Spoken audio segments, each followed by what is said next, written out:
Hi guys! This is Fairway Tita and welcome to Teed It Up with Fairway Tita. Kinakausap natin ng mga pro coaches. Ito turing pro coach siya. Walang iba kundi ang aking partner. Ang aking paborito, ang aking idol. Si Mr. Angelo eh. Hello partner, ang daming pinaka. Hi partner. Hindi ko ako sa Mr. Angelo. Hi partner. Pili ko close na kami. No? So tatanungin ko siya. Actually, a lot of people don't know na you're coaching also. Diba? They just know that you're a good pro golfer, the number one in the Philippines today. So when did you start coaching? I started teaching 2 years ago, maybe 2.5 years ago. But coaching pros only started probably 6 months after I started teaching. One of the pros, the young pros, came up to me and asked me. I thought he was joking. He asked me if I could coach him, and then at first it wasn't really in my sights, to coach. And then I started coaching him. We had one lesson, then after that a few more came up to me and asked. Start na, yeah. And then it started. Then I enjoyed it actually. Then that's how it started. So talagang it wasn't really in your plan to coach? To teach, yes. To teach, but yeah. to coach is not really. I didn't really see it until somebody asked me to coach them. I didn't. Only then I realized I could do this. How is it? Parang what's the feeling of being a coach? It feels good, especially when you see them do well, and they ask you questions that are important, and they don't know the answers to. Nobody's guiding them. Yeah. So I'm sure that they're guiding them not only in golf but also in decisions, which tournaments to play. Kasama yun Yes. sa mga inaano. So, Yeah. important pala yun. Yeah, it's important. Planning is important. Scheduling. You can't just keep playing every tournament that you get in. Akala ko lago ka lang ng lahat. No, mali you pala can yun. only do so much. Your body can only So, take you so choose. much. You choose. You should actually, And there's a unless way you have to no choose. choice. And there's a way to choose what Yes, you have to look at tournaments. things. Is it easy to go to? And then the following week, is it gonna be easy to go to again? Parang you have to plan it. You can't just say, okay, I'll play this, I'll play that, and then all of a sudden, ang hirap pala ng connecting flights. Right. Oh. So, Ano ba yun? How is it to be a coach? Parang nakakatakot ka bang coach, na type of coach, or you're a very relaxed coach? Like when you play kasi you're very relaxed, but is it the same? it is the same. You're I just also have relaxed. I just have certain things that you need to do, you need to follow, because if you don't, then what's the point? Ano yun? What are those The things? tips that I tell them are in short game or my advice. I mean, you come to me for advice and coaching. If you're not going to listen, then why Do you get frustrated? No. You don't? How do you handle mga matitigas no? Meron ba ganun? Matitigas no? I'll just tell them straight. I don't beat around the bush. If matigas yung You're ulo, very direct. sabihin ko talaga na you don't listen eh. Why don't you listen? You should listen. Okay, but are you just open? Hello, this is another This is my one. coach. This is the coach of the coach, and this one will also be interviewed later because he's so busy. Anyways. So wait, are you open also to coaching beginner golfers Yes. like me? Kasi baka parang pag inisip namin, Angelo, oh my God, pang magaling lang yan. Yeah, I am also. Oh, so pwede rin pala tayo, guys. So kung gusto natin improve, pero we be ready, okay? Ano yung mga realizations mo as a coach? As a coach, sad to say there's a lot of pros out there that don't have a clue What they're doing? Not what they're doing. If they're doing the right thing or not. Because nobody's guiding them. Yeah, okay. Kasi All we nga see parang- are most of the time swing coaches. Yeah.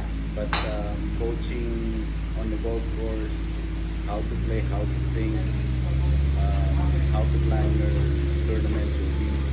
In the tournament level, pag pros, mas ang focus na ba is about that, yung how to play the course Yes. instead of the swing. Because How I you assume how you maganda ng prepare. swing, right? How you Yeah. prepare, you're heading towards the tournament. Yung mental, Yeah, mental, aspect yes. nun. What are your memorable memories as a coach? As a being teaching and being a coach? Well, for me, it's always when I, especially in short game, when I make them realize that it's not as complicated as it is. So it's simple for you. Yes. It's Parang not, it's not yun. simple. I try Don't to make it complicate sound it. simple. Yeah. I don't complicate things. But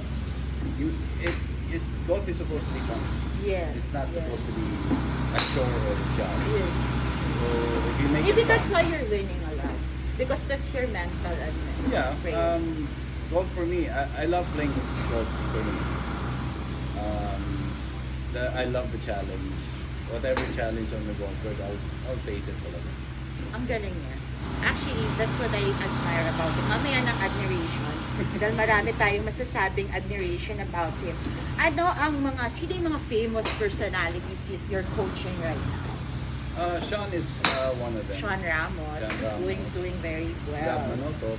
Yes, he's also doing well. Yeah. After, I think na nakita ko sila na kino-coach ka, they were doing well. Si Ivan, napasok siya dun sa Splendido. Si Josh Warren, nag-number 3. Na lahat ng tao sa Southwoods ay sobrang na-surprise.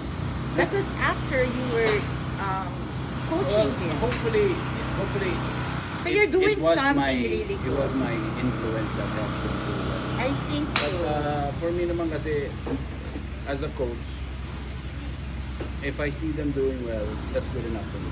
I want to share. This is how I know him, that he's really a good guy. Remember when we were playing and kasama natin si Ivan and you were starting to coach him. He made a drive na parang hindi masyadong maganda. You went back with him to the team to check on him. So parang sa akin, when I look for a coach, I look for somebody who may malasakit. Yung hindi lang for the money of it, for the ano.